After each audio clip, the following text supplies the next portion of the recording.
Continue ਕਰਦੇ ਹਾਂ ਜੀ। Consider the following statements about madam Bhikaji Cama. Madam Bhikaji Cama ਬਾਰੇ ਕੁਝ ਗੱਲਾਂ ਕਹੀਆਂ ਜੀ। ਆਪਾਂ ਕਰੈਕਟ ਸਟੇਟਮੈਂਟ ਚੱਕਣੀਆਂ ਜੀ। Madam Cama unfurled the national flag at the International Socialist Conference in Paris in the year 1907। ਇਹ ਹੁਣ ਸਾਨੂੰ ਪਤਾ ਨਹੀਂ ਜੀ। ਇਹ ਗੱਲ ਤਾਂ ਹੈ ਜੀ, ਉਹਨਾਂ ਨੇ ਰਾਸ਼ਟਰੀ ਝੰਡਾ ਲਹਿਰਾਇਆ ਸੀ ਇੰਟਰਨੈਸ਼ਨਲ ਸੋਸ਼ਲਿਸਟ ਕਾਨਫਰੰਸ ਵਿੱਚ, ਪਰ ਉਹ ਪੈਰਿਸ ਵਿੱਚ ਨਹੀਂ ਹੋਈ ਸੀ, ਉਹ ਬਰਲਿਨ ਵਿੱਚ ਹੋਈ ਸੀ।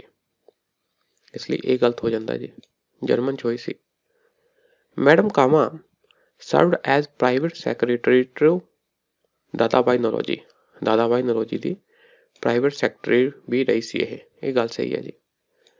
Madam Cama was born to a Parsi family. Yes, Parsi ਸੀ। ਦੂਜਾ ਤੀਜਾ ਸਹੀ ਹੋ ਜਾਂਦਾ ਜੀ। ਆਨਸਰ ਹੈ ਜੀ ਬੀ। ਮੈਡਮ ਕਾਮਾ ਨੇ 21 ਅਗਸਤ 1907 ਨੂੰ ਜਰਮਨੀ ਦੇ ਇੱਕ ਸ਼ਹਿਰ, ਮਤਲਬ ਪੈਰਿਸ ਵਿੱਚ ਨਹੀਂ, ਸਟਟਗਾਰਟ, ਉਸ ਵਿੱਚ ਅੰਤਰਰਾਸ਼ਟਰੀ ਸਮਾਜਵਾਦੀ ਕਾਨਫਰੰਸ ਵਿੱਚ ਰਾਸ਼ਟਰੀ ਝੰਡਾ ਲਹਿਰਾਇਆ ਸੀ। Which portfolio was held by Dr. Rajendra Prasad in the interim government formed in the year 1946। 1946 ਦੀ ਅੰਤਰਿਮ ਸਰਕਾਰ ਵਿੱਚ ਡਾਕਟਰ ਰਾਜੇਂਦਰ ਪ੍ਰਸਾਦ ਨੂੰ ਕਿਹੜਾ ਡਿਪਾਰਟਮੈਂਟ ਮਿਲਿਆ ਸੀ? ਇਹ ਤੁਸੀਂ ਪੋਲਿਟੀ ਦਾ ਪਹਿਲਾ ਚੈਪਟਰ ਪੜ੍ਹੋਗੇ, ਐਮ ਲక్ష్ਮੀਕਾਂਤ, ਉਹਦੇ ਵਿੱਚ ਵੀ ਲਿਖਿਆ ਹੈ ਜੀ, ਅਤੇ ਮਾਡਰਨ ਹਿਸਟਰੀ ਪੜ੍ਹੋਗੇ ਉਹਦੇ ਵਿੱਚ ਵੀ ਹੈ। ਡਾਕਟਰ ਰਾਜੇਂਦਰ ਪ੍ਰਸਾਦ, ਦੇਖੋ ਕੀ ਇਹਨਾਂ ਨੂੰ ਡਿਫੈਂਸ ਮਿਲਿਆ ਸੀ? ਤੁਹਾਨੂੰ ਹੁਣ ਪਤਾ ਹੋਣਾ ਚਾਹੀਦਾ। Defence I think Baldev Singh ਕੋਸੀ। External affairs and Commonwealth relations. External affairs ਕਿਹਦੇ ਕੋਲ ਸੀ ਜੀ? I think Jawahar Lal Nehru. ਇਹ ਤੁਸੀਂ ਕਨਫਰਮ ਕਰਨਾ। ਮੇਨ ਗੱਲ ਹੈ ਜੀ, ਫੂਡ ਐਂਡ ਐਗਰੀਕਲਚਰ ਡਿਪਾਰਟਮੈਂਟ ਸੀ ਡਾਕਟਰ ਰਾਜੇਂਦਰ ਪ੍ਰਸਾਦ ਕੋਲ। Assertion, according to the Wavell plan the number of Hindu and Muslim members in the executive council were to be equal। ਕਾਰਜਕਾਰੀ ਕੌਂਸਲ ਵਿੱਚ ਹਿੰਦੂ ਤੇ ਮੁਸਲਿਮ ਇਹਨਾਂ ਦੇ ਬੰਦੇ ਬਰਾਬਰ ਹੋਣੇ ਚਾਹੀਦੇ ਆ। ਇਹ ਬੇਵਲ ਪਲਾਨ ਵਿੱਚ ਕਿਹਾ ਗਿਆ ਸੀ। ਇਹ ਗੱਲ ਸਹੀ ਆ। Wavell thought that this arrangement would have avoided the partition of India। ਉਹਨੂੰ ਲੱਗਾ ਕਿ ਇਸ ਅਰੇਂਜਮੈਂਟ ਨਾਲ ਭਾਰਤ ਦਾ ਬਟਵਾਰਾ ਅਵੋਇਡ ਕੀਤਾ ਜਾ ਸਕਦਾ। ਇਸ ਤਰ੍ਹਾਂ ਦੀ ਕੋਈ ਗੱਲ ਨਹੀਂ ਸੀ। ਬੇਸਿਕਲੀ ਬ੍ਰਿਟਿਸ਼ਰ ਤੇ ਭਾਰਤੀਆਂ ਵਿਚਕਾਰ ਡੈਡਲੌਕ ਹੋ ਗਿਆ ਸੀ ਜੀ, ਗੱਲਬਾਤ ਅੱਗੇ ਨਹੀਂ ਸੀ ਵੱਧ ਰਹੀ। ਉਸ ਗੱਲਬਾਤ ਨੂੰ ਸੁਲਝਾਉਣ ਲਈ ਬੇਵਲ ਪਲਾਨ ਆਇਆ ਸੀ। ਪਾਰਟੀਸ਼ਨ ਦੀ ਕੋਈ ਇਹਦੇ ਵਿੱਚ ਇੰਨੀ ਗੱਲ ਨਹੀਂ ਸੀ। ਆਨਸਰ ਹੈ ਜੀ ਏ ਸਹੀ ਆ, ਪਰ ਆਰ ਫਾਲਸ ਆ। ਥੋੜ੍ਹਾ ਪੜ੍ਹ ਲੈਂਦੇ, ਜ਼ਰੂਰੀ ਹੈ ਜੀ। ਬੇਵਲ ਪਲਾਨ ਵਾਜ਼ ਪ੍ਰਪੋਜ਼ਡ ਇਨ ਸ਼ਿਮਲਾ ਕਾਨਫਰੰਸ। ਕਿੱਥੇ ਪ੍ਰਪੋਜ਼ ਕੀਤਾ ਗਿਆ ਸੀ? ਸ਼ਿਮਲਾ ਕਾਨਫਰੰਸ ਵਿੱਚ ਇਨ ਜੂਨ 1945 ਵਿੱਚ। ਠੀਕ ਹੈ ਜੀ। ਇਸ ਤੋਂ ਪਹਿਲਾਂ ਕੀ ਹੋਇਆ ਸੀ? ਅਕਤੂਬਰ 1943 ਵਿੱਚ ਲਾਰਡ ਵੇਵਲ, ਜੋ ਲਾਰਡ ਲਿਨਲਿਥਗੋ ਤੋਂ ਬਾਅਦ ਵਾਇਸਰਾਏ ਬਣੇ ਸਨ, ਉਸਨੇ ਭਾਰਤ ਵਿੱਚ ਡੈਡਲੌਕ ਨੂੰ ਸੁਲਝਾਉਣ ਦੀ ਕੋਸ਼ਿਸ਼ ਕੀਤੀ। ਡੈਡਲੌਕ ਮੀਨ ਭਾਰਤੀਆਂ ਅਤੇ ਅੰਗਰੇਜ਼ਾਂ ਵਿਚਕਾਰ ਗੱਲਬਾਤ ਠੱਪ ਹੋ ਗਈ ਸੀ। ਇਸ ਨੂੰ ਸੁਲਝਾਉਣ ਦੀ ਕੋਸ਼ਿਸ਼ ਕੀਤੀ, ਕਿਸੇ ਨਿਸ਼ਕਰਸ਼ 'ਤੇ ਪਹੁੰਚਾਉਣ ਦੀ ਕੋਸ਼ਿਸ਼ ਕੀਤੀ। ਮਾਰਚ 1945 ਵਿੱਚ ਉਹ ਸਲਾਹ ਮਸ਼ਵਰੇ ਲਈ ਇੰਗਲੈਂਡ ਗਿਆ। ਉੱਥੇ ਉਸਨੇ ਬ੍ਰਿਟਿਸ਼ ਸਰਕਾਰ ਨਾਲ ਭਾਰਤੀ ਪ੍ਰਸ਼ਾਸਨ ਬਾਰੇ ਚੰਗੀ ਤਰ੍ਹਾਂ ਵਿਚਾਰ ਵਟਾਂਦਰਾ ਕੀਤਾ ਅਤੇ ਕੁਝ ਪ੍ਰਸਤਾਵ ਰੱਖੇ।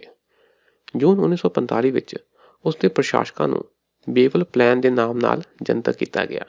ਉਸਨੇ ਗਵਰਨਰ ਜਨਰਲ ਦੀ ਕਾਰਜਕਾਰੀ ਕੌਂਸਲ ਐਗਜ਼ੀਕਿਊਟਿਵ ਕੌਂਸਲ ਦੇ ਪੁਨਰ ਗਠਨ ਦਾ ਪ੍ਰਸਤਾਵ ਦਿੱਤਾ, ਜਿਸ ਨਾਲ ਮੁਸਲਮਾਨਾਂ ਅਤੇ ਹਿੰਦੂਆਂ ਦੇ ਬਰਾਬਰ ਅਨੁਪਾਤ ਸਮੇਤ ਮੁੱਖ ਭਾਈਚਾਰਿਆਂ ਦੀ ਪ੍ਰਤੀਨਿਧਤਾ ਨੂੰ ਸੰਤੁਲਿਤ ਕੀਤਾ ਜਾਵੇਗਾ। ਰੱਖਿਆ ਨੂੰ ਛੱਡ ਕੇ, ਡਿਫੈਂਸ ਨੂੰ ਛੱਡ ਕੇ ਸਾਰੇ ਵਿਭਾਗ ਵਿਦੇਸ਼ੀ ਵਿਭਾਗ ਸਮੇਤ ਭਾਰਤੀ ਮੈਂਬਰਾਂ ਕੋਲ ਹੋਣਗੇ। ਠੀਕ ਹੈ ਜੀ। ਬੇਵਲ ਪਲਾਨ ਨੇ ਕਾਰਜਕਾਰੀ ਕੌਂਸਲ ਵਿੱਚ ਹਿੰਦੂ ਅਤੇ ਮੁਸਲਮਾਨਾਂ ਦੀ ਬਰਾਬਰ ਪ੍ਰਤੀਨਿਧਤਾ ਦਾ ਪ੍ਰਸਤਾਵ ਦਿੱਤਾ। ਕਾਰਜਕਾਰੀ ਕੌਂਸਲ ਵਿੱਚ ਵਾਇਸਰਾਏ ਅਤੇ ਕਮਾਂਡਰ ਇਨ ਚੀਫ ਤੋਂ ਇਲਾਵਾ ਸਾਰੇ ਭਾਰਤੀ ਸਨ। ਸਾਰੇ ਦੇ ਸਾਰੇ ਭਾਰਤੀ ਸਨ, ਇੱਕ ਦੋ ਨੂੰ ਛੱਡ ਕੇ, ਵਾਇਸਰਾਏ ਤੇ ਕਮਾਂਡਰ ਇਨ ਚੀਫ ਤੋਂ ਇਲਾਵਾ। ਇਸ ਤਰ੍ਹਾਂ ਇਹ ਸਪਸ਼ਟ ਹੈ ਕਿ ਬੇਵਲ ਯੋਜਨਾ ਦਾ ਉਦੇਸ਼ ਸੰਵਿਧਾਨਿਕ ਮਾਮਲਿਆਂ ਅਤੇ ਰਾਜਨੀਤਿਕ ਮੁੱਦਿਆਂ 'ਤੇ ਜੋ ਡੈਡਲੌਕ ਹੋ ਗਿਆ ਸੀ, ਜੋ ਰੁਕਾਵਟ ਹੋ ਗਈ ਸੀ, ਉਸ ਨੂੰ ਦੂਰ ਕਰਨਾ ਅਤੇ ਭਾਰਤੀਆਂ ਲਈ ਸੈਲਫ ਗਵਰਨਮੈਂਟ ਸਵੈ ਸ਼ਾਸਨ ਨੂੰ ਉਤਸ਼ਾਹਿਤ ਕਰਨਾ ਸੀ। ਪਰ ਭਾਰਤ ਦੀ ਵੰਡ ਤੋਂ ਬਚਣ ਲਈ ਹਿੰਦੂ ਮੁਸਲਿਮ ਨੂੰ ਇਕਜੁੱਟ ਕਰਨ ਦਾ ਇਸ ਦਾ ਇਰਾਦਾ ਨਹੀਂ ਸੀ। ਇਹਦਾ ਮਤਲਬ ਰੀਜ਼ਨ ਕੀ ਹੋ ਗਿਆ? False. Which one of the following aroused a wave of popular indignation, मतलब प्रोटेस्ट, जनता विच असंतोष आ गया सी किस गल करके, that led to the massacre by the British at Jallianwala Bagh. ਉਹ ਕਿਹੜੀ ਗੱਲ ਸੀ ਜਿਸ ਕਰਕੇ ਜਨਤਾ ਵਿੱਚ ਅਸੰਤੋਸ਼ ਸੀਗਾ ਤੇ ਅਸੰਤੋਸ਼ ਚੱਲਦੇ ਵਿਰੋਧ ਕੀਤਾ ਜਨਤਾ ਨੇ ਤੇ ਫਿਰ ਉਹਨਾਂ ਨੇ ਇਕੱਠ ਕੀਤਾ ਜਲਿयांवाला ਬਾਗ ਵਿੱਚ ਤੇ ਜਲਿयांवाला ਬਾਗ ਦਾ ਕਤਲੇਆਮ ਹੋਇਆ। ਦੱਸੋ ਜੀ ਉਹ ਕਿਹੜਾ ਐਕਟ ਸੀ, ਉਹ ਕਿਹੜਾ ਇੰਸੀਡੈਂਟ ਸੀ? ਉਹ ਸੀ ਜੀ ਰੌਲਟ ਐਕਟ। ਰੌਲਟ ਐਕਟ 1919 ਵਾਲਾ ਰੌਲਟ ਐਕਟ। ਅੰਮ੍ਰਿਤਸਰ ਵਿੱਚ ਰੌਲਟ ਵਿਰੋਧੀ ਅੰਦੋਲਨ ਦੌਰਾਨ 13 ਅਪ੍ਰੈਲ 1919 ਨੂੰ ਜਲਿयांवाला ਬਾਗ ਦਾ ਕਤਲੇਆਮ ਹੋਇਆ ਸੀ। ਰੌਲਟ ਐਕਟ ਮਾਰਚ 1919 ਵਿੱਚ ਪਾਸ ਕੀਤਾ ਗਿਆ ਸੀ, ਜਿਸ ਨੇ ਸਰਕਾਰ ਨੂੰ ਕਿਸੇ ਵੀ ਵਿਅਕਤੀ ਨੂੰ ਬਿਨਾਂ ਮੁਕੱਦਮੇ ਅਤੇ ਅਦਾਲਤ ਵਿੱਚ ਦੋਸ਼ੀ ਠਹਿਰਾਏ ਕੈਦ ਕਰਨ ਦਾ ਅਧਿਕਾਰ ਦਿੱਤਾ ਸੀ। ਟੈਗੋਰ ਨੇ ਜਲਿयांवाला ਬਾਗ ਸਾਕੇ ਦੇ ਵਿਰੋਧ ਵਿੱਚ ਆਪਣੀ ਨਾਈਟਹੁੱਡ ਤਿਆਗ ਦਿੱਤੀ ਸੀ। ਦੱਸੋ ਜੀ ਮਹਾਤਮਾ ਗਾਂਧੀ ਨੇ ਆਪਣਾ ਪਹਿਲਾ ਸੱਤਿਆਗ੍ਰਹਿ ਕਿੱਥੇ ਸ਼ੁਰੂ ਕੀਤਾ ਸੀ ਜੀ? ਇਹ ਸੀ ਜੀ ਚੰਪਾਰਨ, ਬਿਹਾਰ ਦੇ ਚੰਪਾਰਨ ਵਿਖੇ। ਉਸ ਤੋਂ ਬਾਅਦ ਖੇੜਾ, ਫਿਰ ਅਹਿਮਦਾਬਾਦ। ਚੰਪਾਰਨ ਇੰਡੀਗੋ ਪਲਾਂਟੇਸ਼ਨ ਦੇ ਵਿਰੋਧ ਵਿੱਚ। The song Amar Sonar Bangla, written during the Swadeshi movement of India, inspired the liberation struggle of Bangladesh and was adopted as the national anthem of Bangladesh. Who wrote this song? ਅਮਰ ਸੋਨਰ ਬੰਗਲਾ 1905 ਦੀ ਸਵਦੇਸ਼ੀ ਮੂਵਮੈਂਟ ਜਦੋਂ ਚੱਲੀ ਸੀ ਉਸ ਦੌਰਾਨ ਲਿਖਿਆ ਗਿਆ ਸੀ ਜੀ। ਤਾਂ ਇਹਨ ਬੰਗਲਾਦੇਸ਼ ਦੀ ਲਿਬਰੇਸ਼ਨ ਮੂਵਮੈਂਟ, ਜਿਹੜਾ ਬੰਗਲਾਦੇਸ਼ ਆਜ਼ਾਦ ਹੋਇਆ ਸੀ ਪਾਕਿਸਤਾਨ ਤੋਂ, ਉਸ ਨੂੰ ਵੀ ਇੰਸਪਾਇਰੇਸ਼ਨ ਦਿੱਤੀ। ਇਹ ਬੰਗਲਾਦੇਸ਼ ਦੇ ਨੈਸ਼ਨਲ ਐਂਥਮ ਵਜੋਂ ਵੀ ਅਡਾਪਟ ਹੋਇਆ। ਇਸ ਦੇ ਲੇਖਕ ਕੌਣ ਸੀ ਜੀ? ਇਸ ਦੇ ਲੇਖਕ ਕੌਣ ਸੀ? ਇਹ ਸੀ ਜੀ ਰਵਿੰਦਰਨਾਥ ਟੈਗੋਰ। ਰਵਿੰਦਰਨਾਥ ਟੈਗੋਰ ਇਸ ਦੇ ਲੇਖਕ ਸਨ। The song was written in 1905 in Bangla, ਬੰਗਲਾ ਭਾਸ਼ਾ 'ਚ ਲਿਖਿਆ ਗਿਆ ਸੀ। Rabindranath Tagore was the only person to write national anthem of two countries, ਦੋ ਦੇਸ਼ਾਂ ਦਾ ਨੈਸ਼ਨਲ ਐਂਥਮ, ਰਾਸ਼ਟਰਗਾਨ ਲਿਖਣ ਵਾਲੇ ਇਕਲੌਤੇ ਬੰਦੇ ਹਨ ਰਵਿੰਦਰਨਾਥ ਟੈਗੋਰ। ਉਹਨਾਂ ਨੇ ਭਾਰਤ ਦਾ ਜਨਗਣ ਮਨ ਤੇ ਬੰਗਲਾਦੇਸ਼ ਦਾ ਅਮਰ ਸੋਨਰ ਬੰਗਲਾ ਲਿਖਿਆ ਸੀ ਜੀ। Who among the following rejected the title of knighthood and refused to accept a position in the Council of the Secretary of State for India? ਦੱਸੋ ਜੀ ਉਹਨਾਂ ਨੇ ਨਾਈਟਹੁੱਡ ਦਾ ਖਿਤਾਬ ਉਸਨੂੰ ਰਿਜੈਕਟ ਕਰ ਦਿੱਤਾ। ਅੰਗਰੇਜ਼ਾਂ ਦੁਆਰਾ ਜਿਹੜਾ ਖਿਤਾਬ ਮਿਲਦਾ ਸੀ ਨਾਈਟਹੁੱਡ ਦਾ, ਤੇ council of secretary of state ਵਿੱਚ ਉਹਨਾਂ ਨੂੰ ਨੌਕਰੀ ਮਿਲ ਰਹੀ ਸੀ ਜੀ, ਪੋਜੀਸ਼ਨ ਮਿਲ ਰਹੀ ਸੀ, ਥਾਂ ਮਿਲ ਰਹੀ ਸੀ, ਉਸਨੂੰ ਵੀ ਮਨਾ ਕਰ ਦਿੱਤਾ ਜੀ। ਮਤਲਬ ਇਹ ਪੋਜੀਸ਼ਨ ਲੈਣ ਤੋਂ ਵੀ ਨਾ ਕਰ ਦਿੱਤੀ। ਮੋਤੀਲਾਲ ਨਹਿਰੂ, MG ਰਾਣਾ ਡੇ, ਗੋਪਾਲ ਕ੍ਰਿਸ਼ਨ ਗੋਖਲੇ ਜਾਂ BG ਤਿਲਕ, ਬਾਲ ਗੰਗਾਧਰ ਤਿਲਕ। ਇਹ ਸੀ ਜੀ ਗੋਪਾਲ ਕ੍ਰਿਸ਼ਨ ਗੋਖਲੇ। 1905 ਵਿੱਚ ਗੋਖਲੇ ਨੇ ਸਰਵੈਂਟਸ ਆਫ ਇੰਡੀਆ ਸੁਸਾਇਟੀ ਦੀ ਸਥਾਪਨਾ ਕੀਤੀ ਸੀ। ਉਸਨੇ ਨਾਈਟਹੁੱਡ ਦੀ ਉਪਾਧੀ ਨੂੰ ਵੀ ਰੱਦ ਕਰ ਦਿੱਤਾ ਸੀ ਅਤੇ ਰਾਜ ਦੀ ਕੌਂਸਲ ਵਿੱਚ ਇੱਕ ਅਹੁਦਾ ਸਵੀਕਾਰ ਕਰਨ ਤੋਂ ਇਨਕਾਰ ਕਰ ਦਿੱਤਾ ਸੀ। During the Indian freedom struggle, who of the following raised an army called Free Indian Legion? Free Indian Legion ਨਾਮਕ ਆਰਮੀ ਕਿਹਨਾਂ ਨੇ ਬਣਾਈ ਸੀ ਜੀ? ਇਹ ਸੀ ਜੀ ਸੁਭਾਸ਼ ਚੰਦਰ ਬੋਸ। ਸੁਭਾਸ਼ ਚੰਦਰ ਬੋਸ ਨੇ ਬਰਲਿਨ ਜਰਮਨ ਵਿਖੇ 300 ਸੈਨਿਕਾਂ ਨੂੰ ਇਕੱਠਾ ਕਰਕੇ ਤੇ ਫ੍ਰੀ ਇੰਡੀਅਨ ਲੀਜਨ ਬਣਾਇਆ ਸੀ। ਆਪਣੇ ਸੈਨਿਕਾਂ ਨੂੰ ਇਕੱਠਾ ਕਰਕੇ ਫ੍ਰੀ ਇੰਡੀਅਨ ਲੀਜਨ ਬਣਾਇਆ ਸੀ।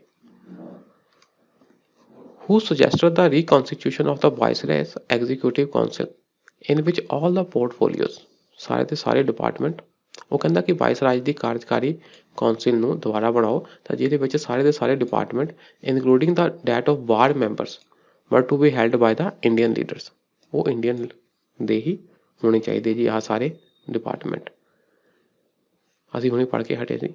ਇਹ ਸੀ ਜੀ ਬੇਵਲ ਪਲਾਨ। ਤਾਂ ਬੇਵਲ ਪਲਾਨ ਕਿੱਥੇ ਹੋਇਆ ਸੀ ਜੀ? ਕਿੱਥੇ ਡਿਸਾਈਡ ਹੋਇਆ ਸੀ? ਸ਼ਿਮਲਾ ਕਾਨਫਰੰਸ ਵਿੱਚ। ਸ਼ਿਮਲਾ ਕਾਨਫਰੰਸ ਆਨਸਰ ਹੈ ਜੀ। Who gave a systematic critique of the moderate politics of the Indian National Congress in a series of articles entitled New Lamps for Old?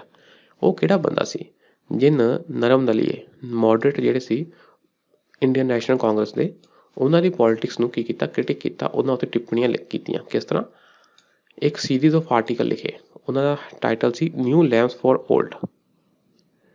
ਇਹਦਾ ਮਤਲਬ ਇਹ ਬੰਦਾ ਗਰਮ ਦਲੀਆ ਹੋਵੇਗਾ, ਚਾਂਸ ਜ਼ਿਆਦਾ ਗਰਮ ਦਲੀਏ ਹੋਣ ਦੇ, ਕਿਉਂਕਿ ਉਹਨੇ ਫਿਰ ਨਰਮ ਦਲੀਏ ਦੇ ਕ੍ਰਿਟਿਕ ਕੀਤੇ ਆ। ਇਹ ਸੀ ਜੀ ਅਰਵਿੰਦੋ ਘੋਸ਼। ਇਹ ਤੁਸੀਂ ਚੀਜ਼ਾਂ ਲਿਖ ਲੈਣੀਆਂ ਸਾਈਡ ਤੇ ਕਾਪੀ ਤੇ। Who among the following used the phrase un-British to criticise the English colonial control of India. दसो जी, ये असीं पढ़िया। उन ਭਾਰਤ ਵਿੱਚ ਅੰਗਰੇਜ਼ਾਂ ਦੀ ਇਕਨੋਮਿਕ ਪਾਲਿਸੀ ਨੂੰ ਕ੍ਰਿਟਿਕ ਕੀਤਾ ਸੀ। ਇਹ ਦੱਸਿਆ ਸੀ ਕਿ ਭਾਰਤ ਵਿੱਚੋਂ ਵੈਲਥ ਬ੍ਰਿਟਿਸ਼ ਵਿੱਚ ਜਾ ਰਹੀ ਹੈ, ਬ੍ਰਿਟੇਨ ਜਾ ਰਹੀ ਹੈ। ਅਤੇ ਉਹਨੇ ਕਿਤਾਬ ਲਿਖੀ ਸੀ ਹੈ ਨਾ ਅਨ ਬ੍ਰਿਟਿਸ਼, ਆਹ ਕਿਤਾਬ ਲਿਖੀ ਸੀ ਜੀ, poverty and an British rule in India, ਗਰੀਬੀ ਅਤੇ ਅਨ ਬ੍ਰਿਟਿਸ਼ ਗੈਰ ਬ੍ਰਿਟਿਸ਼ ਰੂਲ ਇਨ ਇੰਡੀਆ। ਇਹ ਸੀ ਜੀ ਦਾਦਾ ਭਾਈ ਨਾਰੋ ਜੀ। ਕਿਹੜੀ ਕਿਤਾਬ ਲਿਖੀ ਸੀ? Poverty and an British rule in India. ठीक। Who was the Viceroy of India when the Rowlatt Act was passed? ਦੱਸੋ ਜੀ। ਰੌਲਟ ਐਕਟ ਪਾਸ ਹੋਇਆ ਸੀ ਜੀ 1919 ਵਿੱਚ। ਤੇ ਸਾਨੂੰ ਪਤਾ ਕਿ 1919 ਵਿੱਚ ਕਿਹੜਾ ਐਕਟ ਆਇਆ ਸੀ? ਮੌਂਟਾਗੋ ਕੈਲਮਸਫੋਰਡ ਰਿਫਾਰਮ। ਇਹਦਾ ਮਤਲਬ ਕੈਲਮਸਫੋਰਡ ਸੀ ਜੀ ਵਾਇਸਰਾਏ। ਇਰਵਿਨ ਬਾਅਦ ਚੋਂ ਹੋਇਆ ਜੀ। ਆਪਾਂ ਨੂੰ ਪਤਾ ਗਾਂਧੀ ਨਾਲ ਇਰਵਿਨ ਦਾ ਪੈਕਟ ਹੋਇਆ ਸੀ 1930-31 ਦੇ ਕਰੀਬ। ਬੇਵਲ ਵੀ ਬਾਅਦ ਚੋਂ 1945 ਦੀ ਗੱਲਾਂ ਹੋ ਰਹੀਆਂ ਜੀ। ਤੇ ਇਹ ਕੈਲਮਸਫੋਰਡ ਆ ਜੀ, Lord ਕੈਲਮਸਫੋਰਡ। Lord Chelmsford 1916 to 1921 was Governor General when the Rowlatt Act was passed in March 1919। 1919 ਵਿੱਚ ਰੌਲਟ ਐਕਟ ਜਦੋਂ ਪਾਸ ਹੋਇਆ ਸੀ, ਉਸ ਵੇਲੇ ਭਾਰਤ ਦਾ ਗਵਰਨਰ ਜਨਰਲ ਕੌਣ ਸੀ? ਵਾਇਸਰਾਏ ਕੌਣ ਸੀ? ਲਾਰਡ ਕੈਲਮਸਫੋਰਡ। ਇਹ ਤੁਸੀਂ ਨਾ ਇਸ ਤਰ੍ਹਾਂ ਇਨਡਾਇਰੈਕਟਲੀ ਸੋਚ ਕੇ ਵੀ 1919 ਵਾਲਾ ਐਕਟ ਦਾ ਕੀ ਨਾਂ ਸੀ, ਇਹਦਾ ਮਤਲਬ ਆ ਉਸ ਵੇਲੇ ਸਾਡਾ ਗਵਰਨਰ ਜਨਰਲ ਹੋਊਗਾ, ਉਸ ਤੋਂ 1 ਸਾਲ ਪਹਿਲਾਂ ਰੌਲਟ ਐਕਟ ਪਾਸ ਹੋਇਆ, ਇਸ ਤਰ੍ਹਾਂ ਅੰਦਾਜ਼ੇ ਨਾਲ ਗੱਲਾਂ ਕਰਨੀਆਂ ਜੀ। ਸਾਰੀਆਂ ਗੱਲਾਂ ਤੁਹਾਨੂੰ ਆਉਂਦੀਆਂ ਨਹੀਂ ਹੋਣੀਆਂ। ਅੱਗੇ ਦੇਖੋ ਜੀ, who among the following Gandhian followers was a teacher by profession. ਦੱਸੋ ਜੀ, ਗਾਂਧੀ ਜੀ ਦਾ ਉਹ ਫੋਲੋਅਰ, ਉਹ ਚੇਲਾ ਕਿਹੜਾ ਸੀ ਜਿਹੜਾ ਕਿ ਟੀਚਰ ਸੀ? ਰਾਜਿੰਦਰ ਪ੍ਰਸਾਦ, ਬ੍ਰਜ ਕਿਸ਼ੋਰ ਪ੍ਰਸਾਦ, A.N. ਸਿਨਹਾ। ਇਹ ਹੈ ਜੀ J.B. ਕ੍ਰਿਪਲਾਨੀ। J.B. ਕ੍ਰਿਪਲਾਨੀ ਮਹਾਰਾਸ਼ਟਰ ਦੇ ਪੁਣੇ ਦੇ ਫਰਗੂਸਨ ਕਾਲਜ ਵਿੱਚ, ਮਤਲਬ ਇੱਥੇ ਪੜ੍ਹੇ ਸੀ ਇਹ ਮਹਾਰਾਸ਼ਟਰ ਵਿੱਚ। ਪੁਣੇ ਦੇ ਫਰਗੂਸਨ ਕਾਲਜ ਵਿੱਚ ਆਪਣੀ ਸਿੱਖਿਆ ਤੋਂ ਬਾਅਦ ਕ੍ਰਿਪਲਾਨੀ ਨੇ ਦੱਖਣ ਅਫਰੀਕਾ ਤੋਂ ਗਾਂਧੀ ਦੀ ਵਾਪਸੀ ਤੋਂ ਬਾਅਦ ਸੁਤੰਤਰਤਾ ਅੰਦੋਲਨ ਵਿੱਚ ਸ਼ਾਮਲ ਹੋਣ ਤੋਂ ਪਹਿਲਾਂ ਇੱਕ ਸਕੂਲ ਵਿੱਚ ਅਧਿਆਪਕ ਵਜੋਂ ਕੰਮ ਕੀਤਾ। ਉਹ ਅੰਗਰੇਜ਼ੀ ਅਤੇ ਇਤਿਹਾਸ ਦੇ ਪ੍ਰੋਫੈਸਰ ਸਨ। ਕ੍ਰਿਪਲਾਨੀ 1917 ਵਿੱਚ ਚੰਪਾਰਨ ਸੱਤਿਆਗ੍ਰਹਿ ਦੌਰਾਨ ਗਾਂਧੀ ਦੇ ਸੰਪਰਕ ਵਿੱਚ ਆਏ ਸਨ। ਠੀਕ ਹੈ ਜੀ। ਹੁਣ ਦੱਸੋ, ਜਦੋਂ ਭਾਰਤ ਨੂੰ ਆਜ਼ਾਦੀ ਮਿਲੀ ਉਸ ਦਾ ਇੰਡੀਅਨ ਨੈਸ਼ਨਲ ਕਾਂਗਰਸ ਦੇ ਪ੍ਰੈਜ਼ੀਡੈਂਟ ਕੌਣ ਸੀ? J.B. ਕ੍ਰਿਪਲਾਨੀ। ਪਹਿਲਾਂ ਪੜ੍ਹਿਆ ਆਪਾਂ। ਆਹ ਦੇਖੋ ਜੀ, which one of the following was a journal brought out by the Abul Kalam Azad. Abul Kalam Azad ਨੇ ਕਿਹੜਾ ਰਸਾਲਾ ਛਾਪਿਆ ਸੀ? ਕਿਹੜਾ ਰਸਾਲਾ ਇਹਨਾਂ ਦੇ ਨਾਂ ਤੋਂ ਇਹਨਾਂ ਨੇ ਛਾਪਿਆ ਸੀ ਜੀ? ਉਹਦਾ ਨਾਂ ਕੀ ਹੈ ਜੀ? ਆਨਸਰ ਹੈ ਜੀ ਅਲ ਹਿਲਾਲ। ਏ ਤੋਂ ਅਬੁਲ ਕਲਾਮ, ਏ ਤੋਂ ਅਲ ਹਿਲਾਲ, ਜਿਹਦੇ ਵਿੱਚ ਉਹਨਾਂ ਨੇ ਅੰਗਰੇਜ਼ਾਂ ਦੀ ਪਾਲਿਸੀਆਂ ਦਾ ਕ੍ਰਿਟਿਕ ਕੀਤਾ ਸੀ, ਟੀਕਾ ਟਿੱਪਣੀਆਂ ਕੀਤੀਆਂ ਸੀ। Where was the first session of the Indian National Congress held in December 1885। ਦੱਸੋ ਜੀ, ਜਦੋਂ ਕਾਂਗਰਸ ਬਣੀ ਦਸੰਬਰ 1885 ਵਿੱਚ, ਉਹਦਾ ਪਹਿਲਾ ਸੈਸ਼ਨ ਕਿੱਥੇ ਹੋਇਆ ਸੀ? ਇਹ ਪ੍ਰਸ਼ਨ ਅਸੀਂ ਪਿਛਲੀ ਕਲਾਸ ਵਿੱਚ ਵੀ ਗੱਲ ਕੀਤੀ ਸੀ। ਦੇਖੋ ਕਿੰਨੇ ਪ੍ਰਸ਼ਨ ਤਾਂ ਸਿੱਧੇ ਰਿਪੀਟ ਹੀ ਹੋ ਰਹੇ ਆ। ਇਹ ਹੋਇਆ ਸੀ ਜੀ ਬੰਬੇ ਵਿੱਚ। ਠੀਕ ਹੈ ਜੀ। ਅੱਜ ਲਈ ਇੰਨਾ ਹੀ ਰੱਖਦੇ ਹਾਂ, ਬਾਕੀ ਨੈਕਸਟ ਕਲਾਸ ਵਿੱਚ ਕਰਦੇ ਹਾਂ। ਸ਼ੁਕਰੀਆ, ਸਤਿ ਸ਼੍ਰੀ ਅਕਾਲ ਜੀ।